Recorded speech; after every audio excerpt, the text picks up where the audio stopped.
Hey, how you doing? This is John and welcome to John's Long Box. Today we're looking at DC's Who's Who. What issue is this? This is issue 4. Okay, we're getting into the C's, and I love the George Perez artwork on this. I'm not going to list them all because we got all the names over here, so it's kind of cheating, but I just love looking at this. Just so cool. Camelot 3000 up there. Looks like we got Chemo in the background, or Chemo, I never know how to pronounce it. 2 different cheetahs. The Silver Age Captain Atom. That's just great artwork. 2 Catwomans and a Catman. Boomerang, Captain Boomerang. All right, let's open her up. All right, this is George Perez's gorgeous art. Wow, we got another cover inside. Whoa, I forgot about that. Okay, so this is, what year is this? I think I just said, yeah, 1985. 1985. So the Cadre. I know nothing about the Cadre. Where'd they fight? Who'd they fight? They fought the Justice League of America. I know nothing about them. By Chuck Patton and Mike. Okay, we got Overmaster, Black Mass, Crowbar, Fastball, Nightfall, Shatterfist, and Shrike. I don't know. I don't know anything about them, so let's just go to the next page. We got Kane, of Kane and Abel fame. No, Nick Gaiman didn't create them. Joe Orlando. I think House of Mystery. He was the host of a horror comic, House of Mystery, and Abel was the host of a horror comic, the House of Secrets. And he was like the master of mysteries, and Abel was the master of secrets. Just so cool. Look at that. All right, the Calculator. Alex Savick and Terry Austin. No. I guess he fought. Yeah, he fought Batman. If you ask, I think Green Arrow. Oh no, yeah, Adam, Green Arrow. Yeah, he fought a bunch of people, and I think lately they kind of reimagined him as like a male version of Oracle, like the information broker for villains. Calendar Man, by Pat Broderick. I love Pat Broderick's artwork. Again, it looks like I don't know much. Camelot 3000. Yeah, Brian Bolland did this artwork. It's a King Arthur's Knights wake up in England in the year 3000. This, if I'm remembering correctly, this was the DC's first limited series, and it was 12 issues long, and it was a big freaking deal. It was a big freaking deal, and I got it, and then the problem was Brian Bala doesn't like anybody inking his work, and he is a control freak, so he doesn't he would take forever to do the next issue. I think there was like a year wait between issue 11 and issue 12. It was a problem, but I really liked it, and it was surprisingly challenging for the time. It had so that's Sir Tristan. So the male Sir Tristan was reincarnated into a female body, and he was in love with Isolade. Where's Isolade? I don't know if Isolade's on here, and they couldn't get together. They were both females until they both said, darn it, and they got together. So not only was it, like, if you ask me, it was the first mainstream comic book to have like transgender issues. It also had lesbian issues and violence, and it had mature thing, and it was like pretty suggestive at the time. I remember reading it going like, wow, but it didn't have the Comics Code Authority. But you know what? They didn't dwell on it. It was good character development. It made sense in the story. You can have all of those issues in a comic book, and it's not woke. Why? Because woke stuff isn't well written. It's the message over the story. This was the story, and all of the other stuff came out of development of the story. Am I making sense? Comment if you think I'm blowing smoke or if I'm making sense. So here we have Captain Atom, and it's Dennis Cohen and Rick Mager trying to do like a Steve Ditko style, because Steve Ditko, as far as I know, Steve Ditko didn't create Captain Atom, but he's his most famous creative guy behind it. I think he took him from obscurity to like making him a good seller. And this was a Charlton comic. Charlton was a company that, like, I think I forget what year it went out of business, but DC bought all its back catalog, and that was the Blue Beetle, that was Captain Atom, that was I can't remember the female's name. Nightshade, was that her name? And Peacekeeper or Peacemaker, that's now on the TV show. Okay, Captain Boomerang, who drew this, Carmine Infantino and Murphy Anderson. I said the last time I did the Who's Who that that Carmine Infantino, he's a guy that could be made or broken by his inker, and this dude did a pretty good job. That last inker didn't do him any favors. Captain Carrot, and who drew this? Scott Shaw. I think Captain Carrot has the distinction of being my very first requested video. So I didn't have the comic, so I went and I bought it, and I think I got the first 10 issues. I haven't finished reading all 10 issues, but I think I read the first 5. It's fun. It's a fun comic. The problem with the most comedy comics is that they're not really funny. A lot of them are dated. But what I liked about this Captain Carrot is it wasn't like pop culture reference after that just gets so dated. The humor came out of the fact that they were animals. And it was pretty good. It was pretty good. I will be getting the rest of it and finishing off the series. I've been working so much. I try to read 5 comic books a day. That's my goal. And I haven't been hitting it for the past 2 weeks. I've been lucky if I read 1 comic a day. So Bob Smith does Captain Cold. I like Bob Smith a lot. Oh, I just hit the microphone. I hope that didn't sound too weird. But I like Bob Smith a lot. I think his art is just classy comic book art. There's no other way to describe it. Captain Cold. As far as I was concerned, he was like a personality-less generic DC villain until, as much as I hate to give him credit, Mark Waid took over on Flash and turned him into a pretty scary personality. He was not only was a leader, but he was like ruthless sociopath. Oh, was that Jeff Johns? Was that Jeff Johns? I forget. I forget. Captain Comet. That's just such a cheesy superhero costume that it's awesome. And who drew this? Murphy, and I love Murphy Anderson. Captain Comet, the man 1,000 years in the future. I do not have any comic books. I think maybe he was in a Starman comic, but I don't really know too much about Captain Comet. This is just like, I think he was like a 50s sci-fi Flash Gordon type superhero, which is a great concept. I should now that I said that out loud, I want to read more about him. Captain Compass, that's a horrible name, but Gray Morrow though. Gray Morrow. I said this about Jerry Ordway and Joe Stanton. Boy, is my mouth not working tonight. That they are elder statesmen of the comic book industry. Gray Morrow is definitely one of the elder statesmen of the comic book industry. I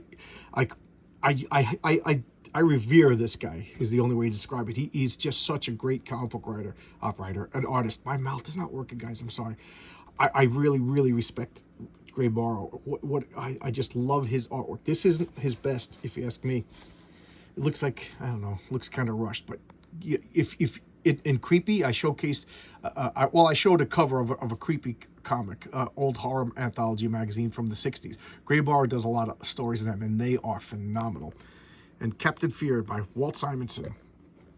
He was I think he was a Batman villain. No, was he a Batman villain? I don't know. I don't know much about him. Walt Simonson drew that though. Captain Marvel. I love Captain Marvel. Who drew this? Kurt Schaffenberger.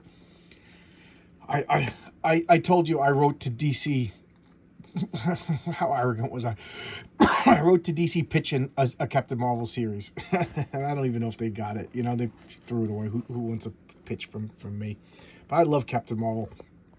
Originally from Fawcett Comics. Fawcett Comics sued Marvel. What is wrong with me? Originally Fawcett Comics. Then Fawcett Comics was sued by DC, like cease and desist kind of stuff. And the lawsuit went all the way from like 1939 to 1954. And then comic books, because of that seduction of the innocent and all that scare, the comic books just dropped in popularity like overnight. You know, comic book companies were going belly up just overnight. So Fawcett was just like, here you go, take it. So DC took control of Captain Marvel, and they didn't do anything with him until 1974. So literally 20 years went by, and then during that time they let the copyright lapse, and then Marvel jumped on it, and we got Captain Marvel Jr. by Dave Cockrum. That is great. I love Dave Cockrum. I don't know how much of a known fact this is, but Elvis Presley supposedly went to his barbershop with a Captain Marvel Jr. comic and said, make my hair look like that. And that's the origin of Elvis's hairstyle. Captain Nazi. How lame is that name? This is such a good villain name. Captain Nazi by Gil Kane. So he's like the Ubermensch. He's like a Nazi Superman, and he looks like he fights Captain Marvel. You know, just I don't know. You want a villain? Slap Nazi onto it. You know, you're allowed to hate him. You're allowed to kill him. Whatever. You know, Nazis make the ultimate villains. Captain Storm by Irv Novick. I don't know that name. And Romeo Tangali. I don't know anything about this character. Captain Storm #1, he appeared. I don't know anything about this character. But I told you, I never really got into the war comics. This looks like a war comic. I just recently started getting into war comics. Okay, this is Catman. Detective Comics 3. But Art Adams, wow, that's cool. So as far as I know, Catman was like a joke of a villain for a while, and then I think he got like a revised when Gail Simone took over the Secret Six or rebooted the Secret Six, and then he became like a fan favorite. I do like that costume. She made him like competent and sexy and an actual threat to Batman. It was pretty cool. Catwoman, I love that costume. Dave Stevens. Nobody draws women like Dave. Dave Stevens just draws the sexiest good girl cutie pie artwork. So, what was her first appearance? Batman #1. Wow, I didn't realize it was that old. What else could you say about Catwoman? I love that costume. That is such a cool costume. And then we're gonna have Catwoman 2. Who draws this? Brent Anderson. Brent Anderson did a lot of art for DC around this period. I just got distracted. But I don't know. This doesn't compare to the Dave Stevens. She kind of looks frumpy here. The Cavalier by who? Alan Weiss and Dick Giordano. Detective. So I guess he's a Batman villain. You don't know much about him other than why not a musketeer? Because Batman was inspired by Zorro, so why not fight a musketeer? But Cavalier means he rides a horse. So where's this horse? Cave Carson. And what were they? The Challengers of the Unknown? What was he, the leader of? And they were like a Fantastic Four type group of explorers. You know, he was like a Reed Richards. That's his wife. I think that's his wife's little brother, and that's the Ben Grimm. They were literally like the same formula as the Fantastic Four. And I'm not too sure, but I think they came out before the Fantastic Four. So you could even say like Fantastic Four kind of ripoffs of him. And that's why when they did the amalgamated comic universe, they had the Challengers of the Fantastic. So they acknowledged the similarities. You know, they had the Fantastic Four and the Challengers of the Unknown merged together to form a team. Those amalgamated comics were pretty good. I should break those out. Those were, you know, they were better than they had any right to be. Why? Because comic book sales started to slip. So both companies united and used their superpowers to make good quality stuff. You imagine that? Sales are slipping, so let's make good quality stuff. God. Those who forget the past, you know. Celsius. So this was like one of those cheap things, like the chief of the Doom Patrol had a wife that he didn't talk about, and everybody kind of forgot. So she showed up and then started the second iteration of the Doom Patrol. Instead of Negative Man, there was Negative Woman, and at that point, Robot Man was the only one who survived. And I think there was Tempest and Celsius. She was the lead. So at this point, I think the Chief, Elastigirl, and Negative Man was supposed to be dead, and then this was the new Doom Patrol. And then, of course, nobody stays dead. She came back. The Challengers Mountain. Why? That's weird that the Challengers Mountain. Oh, I guess they're doing it. So here's the actual team of the Challengers of the Unknown by Jack Kirby and Carl Kessel. All right. So did Jack Kirby create them? I guess he did. So Jack Kirby ripped off himself. I don't know. I don't really know much about this. I got the reboot series from the 90s. I don't have the original ones of these. First Showcase #6. I'll read it and find out. Chameleon Boy. I love Chameleon Boy. He's from the Legion of Superheroes, and who's Keith Giffen and Carl Kessel. So I tell you, the very first comic that I collected by DC, of course, was the New Teen Titans. The second one was the Legion of Superheroes, and the Legion of Superheroes was one of the comics that I would like point at and be like, this is why I don't like DC Comics. Bouncing Boy, Chameleon Boy, Lightning Lad. Yeah, the names are terrible, but you know what? They grew on me, and I've learned to love. You know, I got past those names. And guys, I've said this every time the Legion shows up. Get any Keith Giffen, Paul Levitz, Steve Leahy, Legion of Superheroes. They are that good. They are the X-Men. You know, this was like DC's X-Men. You know, just that good. What else? What else can I say? He is an alien from the planet Durla, and all Durlans have the ability to shape change. Like, so he's like an ultimate shape changer. They're like Skrulls, but and of course, like in all comic books, races that could shape change are always held under suspicion. So he adopts this like humanoid appearance, although what a Durlan really looks like, we don't know, you know. And they kind of say like they pick clans, and one clan will look like this, one clan will look like Cthulhu kind of people, and another clan will look like amoeba. So we don't know. You know, I don't know what Durlians look like. And here we have Changeling by George Perez and Romeo Tango. Look at Changeling. Whoa. And it took me a long time before I realized that his costume is a modification of the Doom Patrol's costume. He was adopted by Elastigirl and Mento, her husband. And I don't know if Mento ever became a full-fledged member of the Doom Patrol. I'm missing a lot of Doom Patrol issues, so I'm trying to read them in order. So I think I got the first 10. And then I have a bunch of scattered other issues, but I can't read them until I fill in the gaps because I'm a crazy person. So Changeling. And then he was originally Beast Boy, then he became Changeling, and now he's back to Beast Boy. I'm used to him as Changeling, but I recognize that Beast Boy is a good name for him. Look at that. That's Trina Robbins. Yep, I recognize that art style before I even saw the name. I love her artwork. And I met the woman at a convention. She was a sweetheart. I met her and Ramona Frieden. They were talking, and I got sketches from both of them. And I don't usually get sketches from people at clinic, but I'm glad I got. And you know what? I lost the Trina Robbins one. It's got to be in a comic book someplace, or between two comics, and I have yet to find it. But I did find the Ramona Frieden one, and then it got torn. Oh, I'm so mad, so mad. She drew the Avengers, and it's torn. And this is the modern Steve Loyola. I don't know if I'm ever pronouncing his name. That's cute. Look, kind of reminds me of Steve Ditko. That is a cute picture. Who's this? Chemical King by Dan Jurgens. So he's the Legion of.